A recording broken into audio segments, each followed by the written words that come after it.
Warahmatullahi wabarakatuh. Yang terhormat kepada Bapak Dadan Soekardan, SEMSI, AK, CA selaku dosen pengampu mata kuliah studi kelayakan bisnis, dan rekan-rekan saya yang saya hormati. Di video presentasi kali ini, kami akan mempresentasikan hasil analisis studi kelayakan bisnis kami dengan nama usaha Dia Coffee. Sebelumnya, izinkan kami memperkenalkan diri terlebih dahulu. Perkenalkan, Dinda Putri dengan NRP 244010181 dan ada rekan saya.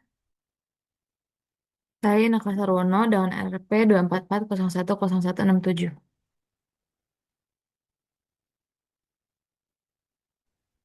Saya Davin Syarul dengan NRP 244010191. Saya Fatia Zahra Hadi dengan NRP 2340101151. Mungkin langsung saja untuk presentasi pertama, di mana kami menawarkan produk yaitu berupa minuman dengan merek dagang Dia Coffee, di mana setiap rasa punya cerita dan setiap cerita selalu tentang dia. Rencana lokasi dagang kami berada di Jalan 56 Punawarman, dan target pasar kami untuk pria dan wanita berusia 17 sampai 40 tahun, terutama pada kalangan pelajar, mahasiswa atau mahasiswi, karyawan, komunitas, dan pencinta kopi.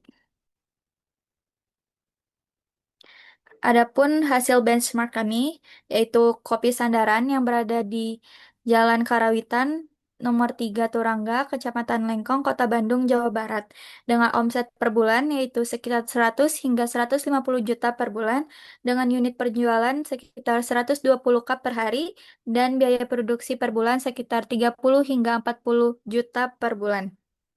Kemudian untuk biaya operasional yaitu sekitar 40 hingga 50 juta per bulan dengan price 5 juta per bulan.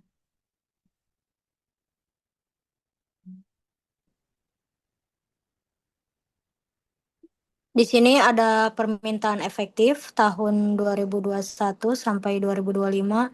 Total penduduk tahun 2021 11.849. Kalau misalkan total penduduk 2022 11.907. Total penduduk tahun 2023 11.965. Total penduduk 2024 12.023. Total penduduk 2025 12.081. Link rasionya semuanya 2,93%. Kalau orangnya 2021 347, 2022 348, 2023 350, 2024 352, 2025 354. Permintaan efektif KAP per tahunnya tahun 2021 yaitu 54.132. Tahun 2002-nya Tahun 2022-nya 54.288, tahun 2023 54.600, tahun 2024 54.912, tahun 2025 55.224. Di sini ada regresi linear sederhana dari tahun 2021 sampai 2025. PEK per tahunnya 54.132 pada tahun 2021, 54.288 pada tahun 2022, 54.600 pada tahun 2023, 54.912 pada tahun 2024, 55.224 pada tahun 2025. Totalnya 273.156. Penduduknya pada tahun 2021 11.849, pada tahun 2022 11.907, pada tahun 2023 11.965, pada tahun 2024 12.023, pada tahun 2025 12.081, totalnya 59.825. Di sini ada XY-nya. XY itu hasil dari penduduk dikali PEK per tahunnya. Pada tahun 2021 itu 641.410.068. Pada tahun 2022, 646, 407, 216. Pada tahun 2023, 653.289.000. Pada tahun 2024, 660 juta 206.976 rupiah. Pada tahun 2025, 667.161.144 rupiah. Totalnya 3.268.474.404. Di sini ada X kuadrat. X kuadrat itu hasil dari penduduk dikali penduduk 11 pada tahun 2021, 140.398.801. Pada tahun 2022, 141.776.649. Pada tahun 2023, 143.161.225. Pada tahun 2024, 144.552.529. Pada tahun 2025, 145.950.561. Totalnya 715.839.765. Di sini ada perhitungan regresi dari tahun 2026 sampai 2030. Pada tahun 2026 jumlah penduduknya 12.140. Pada tahun 2027 jumlah penduduknya 12.199. Pada tahun 2028 jumlah penduduknya 12.258. Pada tahun 2029 jumlah penduduknya 12.318.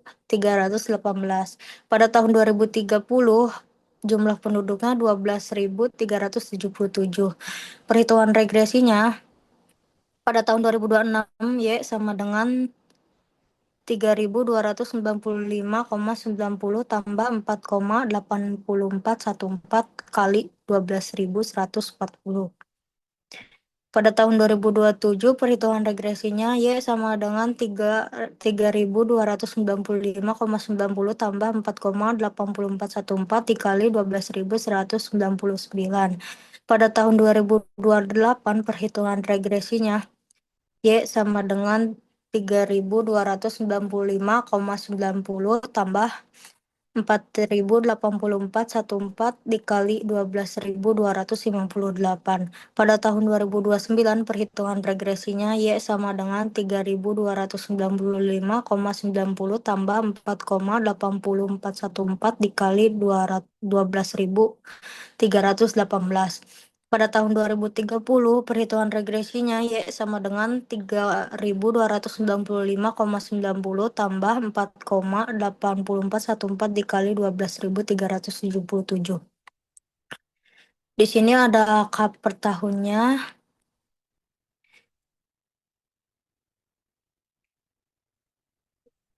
Pada tahun 2026, 55.479. Pada tahun 2027, 55.764. Pada tahun 2028, 56.050. Pada tahun 2029, 56.341. Pada tahun 2030, 56.607. Di sini ada KAP per harinya. Pada tahun 2026, 185. Pada tahun 2027, 186. Pada tahun 2028, 187. Pada tahun 2029, 188. Pada tahun 2030, 189.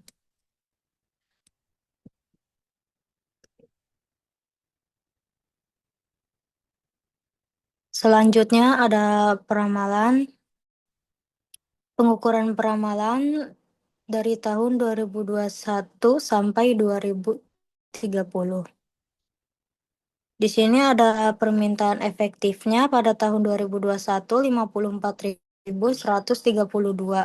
Pada tahun 2022 54.288. Pada tahun 2023 54.600. Pada tahun 2024 54.912. Pada tahun 2025 55.224. Di sini ada penawarannya pada tahun 2021 54.000, pada tahun 2022 54.264, pada tahun 2023 54.263, pada tahun 2024 54.262, pada tahun 2025 54.261. Di sini ada pasar potensialnya 132 itu pada tahun 2021. Pada tahun 2022 yaitu 24. Pada tahun 2023 itu 337. Pada tahun 2024 itu 650. Pada tahun 2025 itu 963. Di sini ada permintaan efektif pada tahun 2026 sampai 2030. Permintaan efektif pada tahun 2026 55.479, pada tahun 2027 55.764, pada tahun 2028 56.050, pada tahun 2029 56.341, pada tahun 2030 56.627. Di sini ada penawarannya pada tahun 2026 itu 54.000. Pada tahun 2027 itu 54.262 penawarannya. Pada tahun 2028 itu 54.526. Pada tahun 2029 itu 54.791. Pada tahun 2030 itu 55.057. Di sini ada pasar potensial pada tahun 2026 1.479, pada tahun 2027 itu 1.502, pada tahun 2028 itu 1.524, pada tahun 2029 itu 1.550. Pada tahun 2030 itu 1.570. Di sini ada asumsi dalam peramalan penawaran. Pada bagian peramalannya diambil dari peningkatan penduduk. Asumsi untuk permintaannya diambil dari hasil perhitungan regresi linear. Dari tahun 2021 sampai 2025 jumlah penduduk pada tahun 2021 11.849. Pada tahun 2022 jumlah penduduknya yaitu 11.907, tingkat kenaikannya 0,4895%. Pada tahun 2023 itu jumlah penduduknya 11.965, tingkat kenaikannya 0,4871%. Pada tahun 2024 itu jumlah penduduknya 12.023, tingkat kenaikannya 0,4847%. Pada tahun 2025 jumlah penduduknya 12.081, tingkat kenaikannya 0,4824%. Rata-rata kenaikan penduduk 0,4859%. Tahun 2026 kenaikan jumlah penduduk 12.140. Tahun 2027 kenaikan jumlah penduduk 12.199. Pada tahun 2028 kenaikan jumlah penduduk 12.258. Pada tahun 2029 kenaikan jumlah penduduk 12.318. Pada tahun 2030 kenaikan jumlah penduduk 12.377.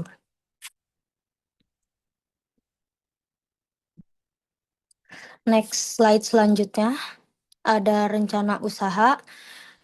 Di sini konsep usahanya itu coffee shop tradisional dan nyaman, dan tempat nongkrong atau hangout, work, bekerja atau dan meeting. Di sini ada strategi promosinya TikTok dan Instagram dan promo opening.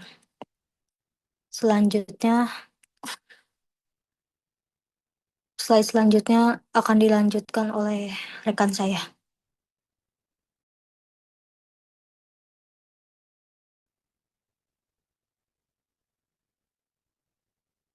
Di mana kami membutuhkan kebutuhan modal kerja. Yang pertama ada biaya bahan baku dengan jumlah biaya per bulan sekitar Rp5.746.000, dengan biaya per tahun sekitar Rp68.952.000, dan biaya per 5 tahun sebesar Rp344.760.000. Adapun biaya tenaga kerja untuk biaya per bulan sekitar 16.800.000 rupiah dan biaya per tahun sekitar 201 dan biaya per 5 tahun yaitu 1.008.000.000. Untuk biaya overhead itu sekitar 12.500.000 rupiah untuk biaya per bulan dan biaya per tahun sekitar 150 juta per tahun dan untuk per 5 tahun sekitar 750 juta. Untuk harga pokok produksi per tahun sekitar 420.552.000 rupiah dan harga pokok produksi per 5 tahun yaitu 2.102.760.000 rupiah.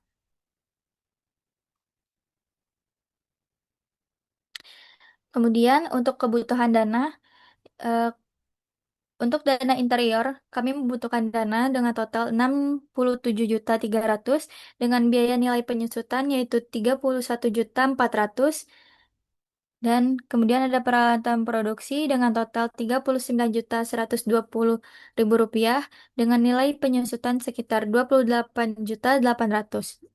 Kemudian adapun peralatan penyajian dengan total 2.525 dengan total keseluruhan yaitu 108.945.000 rupiah dengan jumlah kebutuhan dana sebesar 2.211.705.000 rupiah dengan biaya tetap non tunai sebesar 60.200.000 rupiah.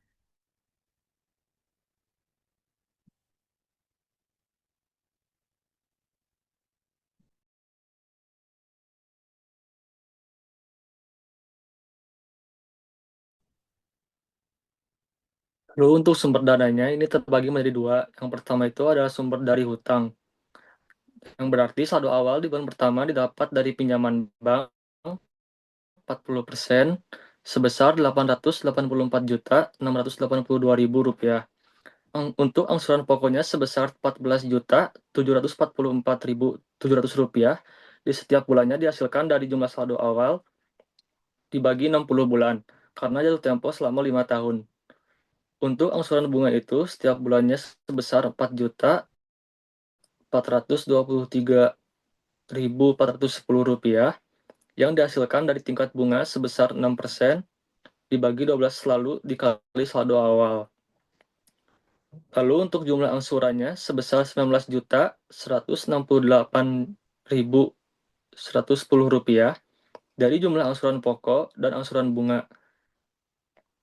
Dan saldo akhir di bulan pertama sebesar 869.937.300 rupiah dari pengurangan saldo awal dikurang angsuran pokok. Lalu untuk bulan selanjutnya, saldo awal itu dari saldo akhir dan dikurangi jumlah angsuran untuk mengetahui saldo akhir, dan hitungan ini dilakukan selama 60 bulan atau selama 5 tahun. Maka untuk total angsuran per tahunnya itu, angsuran pokok setiap tahunnya sebesar 176.936.400 rupiah dan jumlah angsuran per tahunnya sebesar 230.017.320 rupiah. Lalu untuk mengetahui biaya 5 tahunnya dikalikan 5 saja. Jadi total per 5 tahunnya 1.150.086.600 rupiah.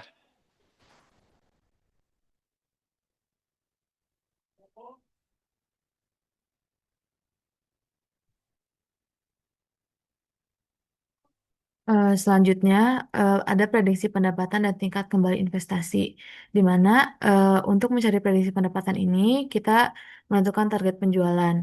Target penjualan usaha kami itu 110 cup per hari dengan asumsi target penjualan ini tuh diambil dari kapasitas produksi usaha, di mana kapasitas produksi usaha kita tuh 120. Lalu untuk target penjualan tahunannya, 110 cup dikali 300 hari sama dengan 33.000 cup. Untuk harga jual per unitnya itu 30.000 dan biaya bahan baku per unitnya itu ada di angka 2.089. Hasil ini diambil dari total biaya bahan baku per tahunnya dibagi 33.000 unit per tahunnya. Lalu untuk upah per unitnya itu eh, di kisar 6.291 dari 207.600.000 dibagi 33.000 unit. Lalu untuk BOP variabel per unit ini tuh diambil dari jumlah cup dan sudetan dalam sebulan sekitar 630.000 dan per tahun sebesar 7.560.000. Untuk BOP per unitnya itu sebesar 229 eh, rupiah. Lalu ada unit penjualan per tahun. Unit penjualan per tahun itu diambil dari target penjualan tahunan. Tapi usaha kami nggak setiap tahun mengambil 100%. Di tahun 2026, kita hanya mengambil 70% dari target penjualan, yang dimana 33.000 dikali 70% menghasilkan angka 23.100 cup. Untuk 2027 itu kita mengambil 80% dan unit penjualan per tahunnya itu 26.400 cup. Di tahun 2028 85% dengan unit penjualan per tahunnya itu 28.050 cup. Di tahun 2029 kita mengambil 95% dari target penjualan dan unit penjualan per tahunnya itu ada di 31.350 cup dan di 2030 itu 100% dari target penjualan dan unit penjualannya itu 33.000. Untuk omset atau kas masuk ini eh, dihasilkan dari unit penjualan per tahun dikali sama harga jual per unitnya. Untuk di tahun 2026 itu kita omsetnya ada di angka 693 juta. Di tahun 2027 itu ada di angka 792 juta, 2028 841 juta 500, 2029 940 juta 500 ribu, dan di tahun 2030 itu di angka 990 juta. Lalu di dalam prediksi pendapatan ini tuh ada biaya variabel, di mana biaya variabel itu termasuk biaya bahan baku, upah langsung, dan juga BOP variabel. Untuk di tahun 2026, biaya bahan baku ini tuh eh, diambil dari unit penjualan per tahun dikali sama biaya bahan baku per unit yang udah dihitung sebelumnya. Dan menghasilkan eh, di angka 48.266.400.000. Di tahun 2027, 55.161.600. Lalu di tahun 2028 itu 58.609.200. Di tahun 2029, 65.504.400. Dan di tahun 2030 itu 68.952.000. Untuk upah langsungnya itu diambil dari hasil unit penjualan per tahun dikali sama upah per unit, di mana tahun 2026 ini upah langsungnya sebesar 145.320.000, di tahun 2027 166.080.000, di tahun 2028 itu ada di 176.460.000, di tahun 2029 itu 197.220, dan di tahun 2030 207.600. Untuk BOP variabelnya itu diambil dari hasil eh, unit penjualan per tahun dikali sama BOP variabel per unit. Di mana tahun 2026 itu 5.292.000, di tahun 2027 6.048.000, di tahun 2028 6.426.000, di tahun 2029 itu 7.182.000, dan di tahun 2030 7.560.000. Dan jumlah biaya variabel eh, di tahun 2026 itu 198.878.400. Di tahun 2027 227.289.600. Di tahun 2028 itu 241.495.200. Di tahun 2029 itu 269.906.400. Dan di tahun 2030 284.112.000. Lalu ada biaya tetap tunai, di mana biaya tetap ini tuh setiap tahunnya sama. Di mana untuk sewa tempat itu setiap tahunnya 120 juta, kebersihan 1.800.000, listrik, air, dan lainnya 24 juta, dan biaya administrasi itu 4.200.000. Dan untuk jumlah biaya tetap tunainya di setiap tahunnya itu sekitar 150 juta. Lalu untuk jumlah biaya tetap non tunai itu setiap tahunnya 60.200.000. Jadi untuk total biaya tetap keseluruhannya itu 210.200.000 di setiap tahunnya. Lalu ada angsuran bank di mana angsuran pokoknya di setiap tahun itu 14.744.700, angsuran bunganya 4.423.410.000 dan jumlah angsurannya 19.169.110.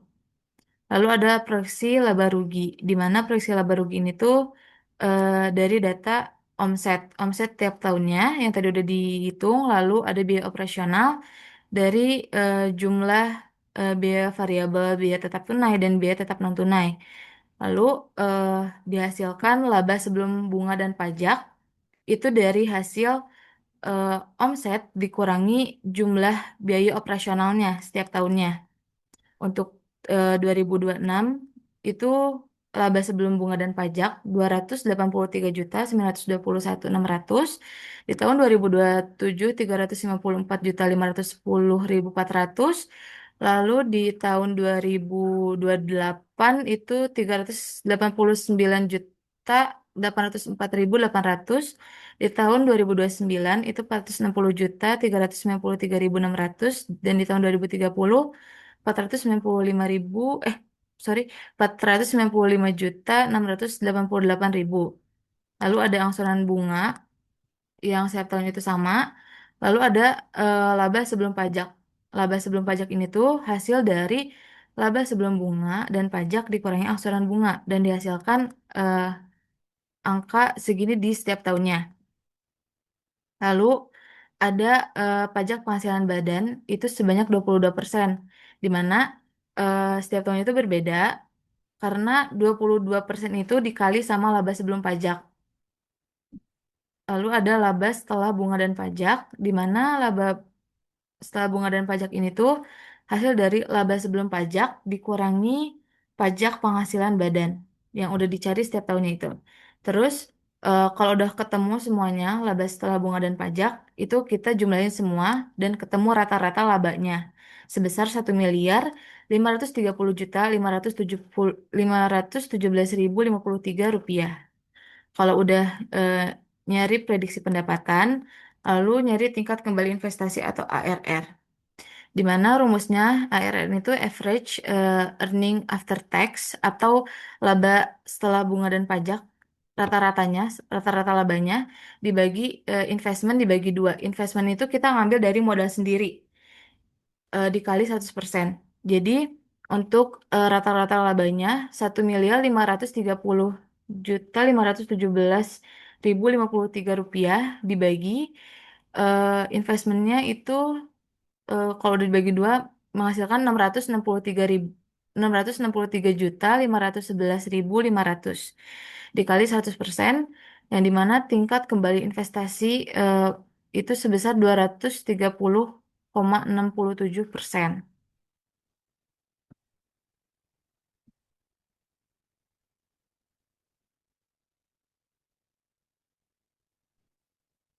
Oke, selanjutnya ada proyeksi arus kas. Proyeksi arus kas ini tuh untuk arus kas masuk kita pakai data omset setiap tahunnya. Terus ada arus kas keluar terdiri dari biaya variabel, biaya tetap tunai, biaya tetap non tunai, angsuran pokok, angsuran bunga, pajak dan juga prive. Kalau semisal udah angka di sini udah dihitung sebelumnya. Terus untuk prive-nya sendiri itu kita sebenarnya ngambil 5 juta per bulannya dan dikali 12 menghasilkan 60 juta. Lalu untuk arus kas bersihnya it- itu eh, omset dikurangi jumlah arus kas keluar. Setelah itu, kalau semisal arus kas bersihnya udah ketemu setiap tahunnya dengan angka yang tertera di sini, lalu kita mencari payback period, di mana jangka waktu yang dibutuhkan agar dana investasi awal yang udah dikeluarin oleh kita itu bisa didapatkan kembali secara utuh di tahun keberapa. Untuk investasi awalnya itu 1.327.023.000. Lalu untuk arus kas bersih di tahun 2026 itu sebesar 203.263.888. Lalu ada sisa modal yang belum kembali itu sebanyak 1.153.759.112. Lalu eh, untuk arus kas bersih di tahun 2027 sebesar 258.323.152. Lalu masih ada sisa modal yang belum kembali itu sebesar 865.435.960. Lalu untuk arus kas bersih di tahun 2028 itu sebesar 285.852.784 dan masih ada sisa modal yang belum kembali di tahun 2008 itu sebesar 579.583.175 dan di tahun 2029 itu arus kas bersihnya sebesar 340.912.048. Lalu masih ada sisa modal yang belum kembali sebesar 238.671.127 rupiah. Lalu ada arus kas bersih tahun 2030 sebesar 368.441.680. Tetapi di tahun ini itu sebenarnya investasi yang kita keluarkan itu udah kembali. Jadi untuk menghitung payback periodnya itu kita dari eh, sisa modal yang belum kembali di tahun 2029 itu dibagi sama arus kas bersih di tahun 2029 menghasilkan 0,700. Lalu setelah itu 0,700 ini tuh dikali 12 bulan karena setahun itu ada 12 bulan menghasilkan 8,40. Lalu 8,40 ini dikurangi 8 menghasilkan 0,40 dan 0,40 ini dikali 30 karena dalam satu bulan ada 30 hari. Jadi payback periodnya itu pada 4 tahun, 8 bulan, 12 hari. Lalu untuk NPV-nya, Net Present Value, adalah selisih antara nilai sekarang dari seluruh arus kas masuk dengan nilai investasi awal. Untuk NPV ini, data FV dari omset setiap tahunnya, dan untuk PVF 12%. Untuk menghitung PVF itu menggunakan rumus 1 dibagi 1 ditambah 12% dipangkatkan dengan tahun tersebut. Untuk PV dihasilkan dari FV dikali PVF, kita mendapatkan total PV yang hasilnya 3,008,547,69. Lalu ini dengan total investasi awal kita 3,008,547,969 dikurang 1,327,023,000 yang hasilnya 1,681,524,969. Jadi usaha ini layak untuk dijalankan karena menghasilkan nilai tambah dari investasi awal. Sekarang masuk pada PI. Profitability Index adalah rasio dari arus kas masuk atau PV dengan nilai investasi awal. Kita menggunakan rumus PI sama dengan total PV dibagi investasi awal. 3,008,547,969 dibagi 1,327,023,000 yang hasilnya 2,26714. Jadi PI lebih besar dari 1 karena kita mendapatkan 2,26 sehingga proyek ini layak untuk dijalankan. Dan presentasi yang bisa kami paparkan. Mohon maaf apabila ada kesalahan maupun kekurangan. Sekian dari kami. Wassalamualaikum warahmatullahi wabarakatuh.